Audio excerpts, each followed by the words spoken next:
think for me there is something about no, it makes me think about,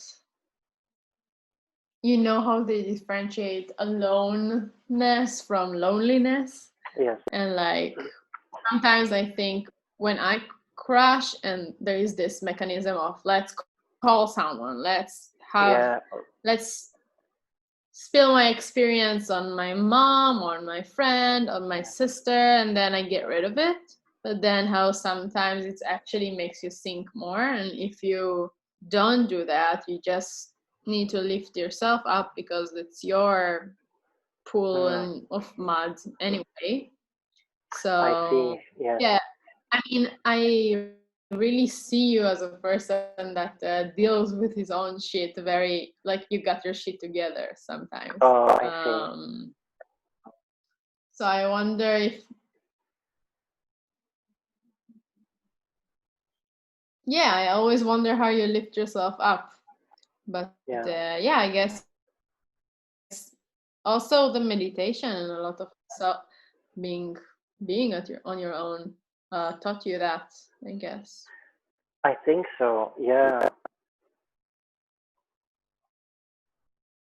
I feel it helps you to handle any experience that comes up.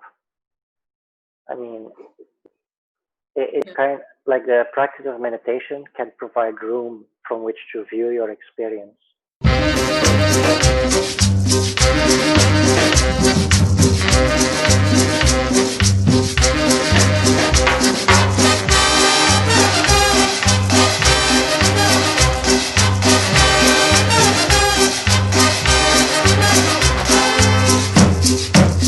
La cumbia de coites, oye coite, gocemos, mijo.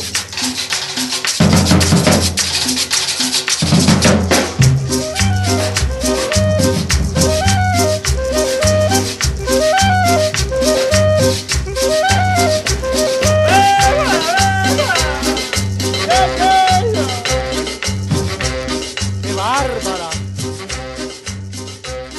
Things become lighter in a way. Yeah.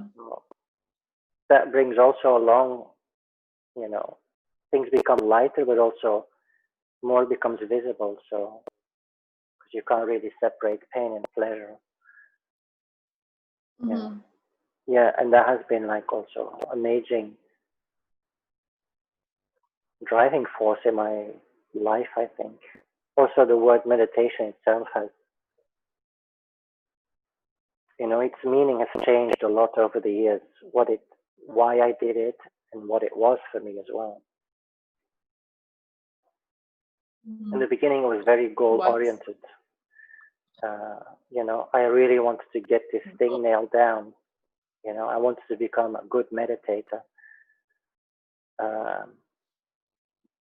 And then, and there's many seductive paths in the meditation world that can get you on that track. It's a kind of a sidetrack, but it's a fun sidetrack because, once you start to experience the power and bliss, stability your mind can experience, it can be more addictive than drugs. I've met some jhana junkies in my path. Jhanas are like very high concentrated states, and it's very blissful and very quiet and very peaceful. And once you're there, you just don't wanna move anymore. Leave. Even breathing is too much almost. It's very blissful. But then then you finish the retreat and you go back into the other world, and then the shit hits twice as hard most of the time. Do you remember a specific time it happened to you? That what happened? Sorry. When you got back from a retreat and suddenly it was a lot to handle? Actually, it's funny you should mention that. I would say all of the retreats always went hand in hand with some kind of crisis. Either in retreat or just during life too. Sometimes you meet a teacher or something happens, and it usually went along with some type of crisis. If I don't know if that's related or correlated or not, but in a way, it's kind of part of my story when I look back now, and it's like retrospect. Yeah. Wow. I mean, that's really like that's really intense for real. It's not just like the everyday life that ran into you. The ironic thing is they think it's like had a reason.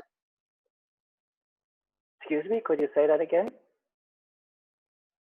Like when it happened, it made you think about.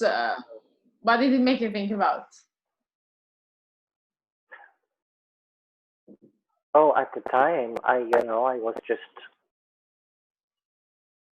I was just totally overwhelmed. I thought that was like stuff that I saw in the movies, but that could never happen to me. So I was just totally overwhelmed by the situation, and I wasn't able to deal with it. I mean, you do deal with it, but it's. But when things like that happen, it's interesting because you can't negotiate. As a person, we're so in the habit of negotiating our experience. Like we do. Okay, we'll do 2 shows, but then we need an extra so much shekels. Okay, but then we have to make sure the shows are. There's always like a haggling going on, usually in relationships, even between couples. I'll do the dishes, but please, can you then make dinner tonight, or small stuff like that, or love me as long as I will protect you, things like that. And so, but when somebody dies, or or somebody has a disease for which there is no cure, or and it's rare, there's an experience you cannot negotiate with. There's no one you can phone. God doesn't have an answering service.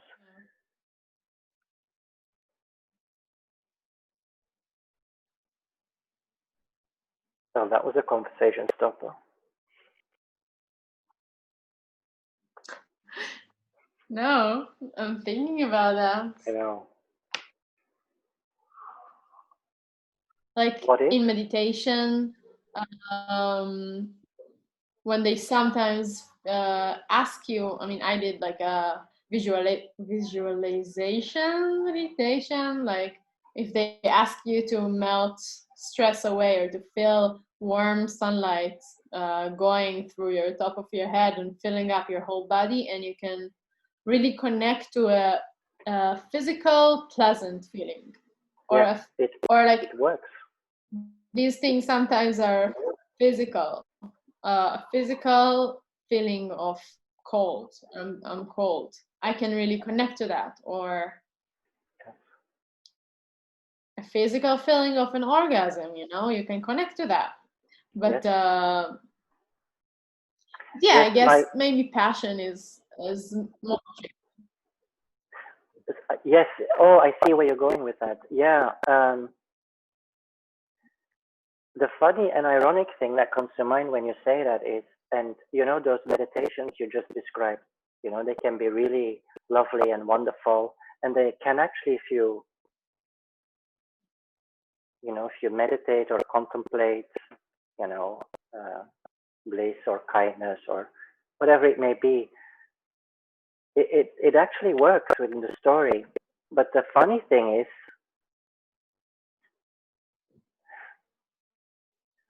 a lot of those qualities, they are there inherently in the mind and the body. If you start feeling the body without concept, that is the experience of love. When you start to experience the mind as it is, its inherent most fundamental quality that is peace.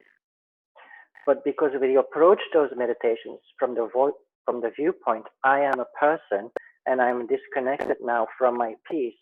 So now I have to practice in order to find it, and actually if you practice, you do find it, but there's a constant process of maintaining itself, and therefore a separation between you and what you want to achieve. And the irony is, if you would let go of that achievement process, that seeking energy, the body is bliss already, as it is. We just have overlooked it, which is, so in a way, these tantric meditations, they're very clever because they understand that we live. What they try to do is not enable something that needs to be manufactured. They work in a way that they dismantle our habitual beliefs about reality and body, and so they address the dualistic mind and say, oh, you have to, but actually it's just it's an antidote for how we habitually think. It just liberates what is actually there. If you those meditations lead you to what is real. If I would teach you how to fly, no matter how many years we practice, you will never be able to fly, because it's not in your nature as a human being to fly. But if somebody tells you, have a lovely posture and relax your mind, and go, and they guide you through a process, you find stillness, not something that's being produced, but that's being revealed. So through meditation, through the sealing process of doing something, what gets revealed is that it's already so by doing nothing, but we haven't seen it. The same is to me with beauty like that. Often in our line of work, we say, oh, that person really creates a lot of beauty, right? Oh, creates so much beauty. But I always think it would be more accurate to say, that person revealed the experience of beauty in me. But we attribute to the person. That person created beauty. But that person just revealed the experience in us. And that person triggered us because, that person conformed to our, what we've concluded is beautiful or pretty or groovy, or, it hits something somewhere, that person and we meet, and it reveals an experience of beauty, and we attribute it to the person. And then we get confused, of course, that after, 3 or 4 years, and then we say, oh, that person's changed, or I've changed. But beauty is always there, whether you look at, you could look at a beautiful piece of shit glistening in the sun, and it can be very beautiful. So in essence, beauty just gets revealed. It's something that gets, it's not a product of anything or someone. Yeah. It's a beautiful thing to say. Sounds good, no? Sounds pretty, right? Fucking good.